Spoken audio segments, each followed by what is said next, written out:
Here now, Andrij Dobriansky, Director of Communications and Media at the Ukrainian Congress Committee of America. Welcome back. Nice to see you as always. President Trump says that Russia's leader, Putin, his words have turned out to be meaningless. If Trump has not convinced him thus far to a ceasefire agreement, what are the chances that Rubio does? Well, it's not for Rubio to convince. I think it's for Rubio to let the Russians know that the president is serious and that he has a very comprehensive series of sanctions on the table. Lindsey Graham introduced that yesterday in a Senate hearing on his birthday. And Senate Leader Jon Stewart says we're moving ahead with that. We can get that completed this month. And then President Trump also has the option to radically increase the number of weapons. I don't think we're going to see the same thing we saw before, though. One of the things that also happened yesterday while the attention was on Kuala Lumpur is that President Zelensky met with retired General Keith Kellogg to talk about a new set of weapons that could be purchased with European and Ukrainian money from the United States. What type of items would you like to see or do you expect to see in the framework of a ceasefire agreement?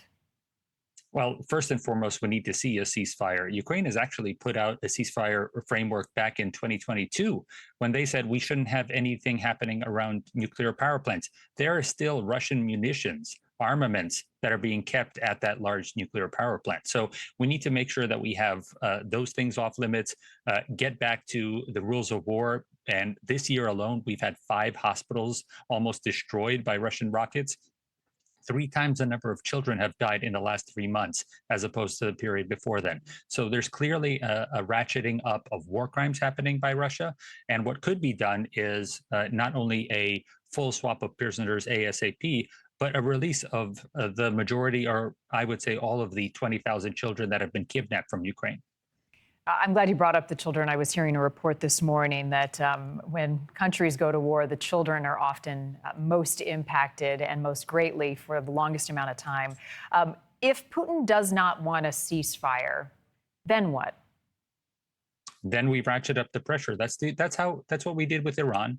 President Trump was very open. He did not want a conflict with Iran. He was openly advocating against Israel attacking Iran.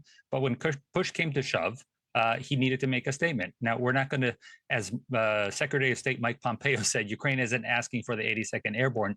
What we could do is we could increase the amount of weapons that Ukraine has so that that 12% rate of drone attacks that actually hit is even more meaningless, so that Russia, it keeps on spending millions and some nights billions of dollars of missiles and rockets against Ukraine, and make it more meaningless for Russia, so that all of their casualties, which now number over 1.25 million casualties Russians on Ukrainian territory, make it so much more painful that Russia has to rethink about its strategy going forward. Yeah, hard to really wrap your mind around the blood loss to date. Andrij Dobriansky, thank you. I hope it ends soon and with some sort of ceasefire agreement.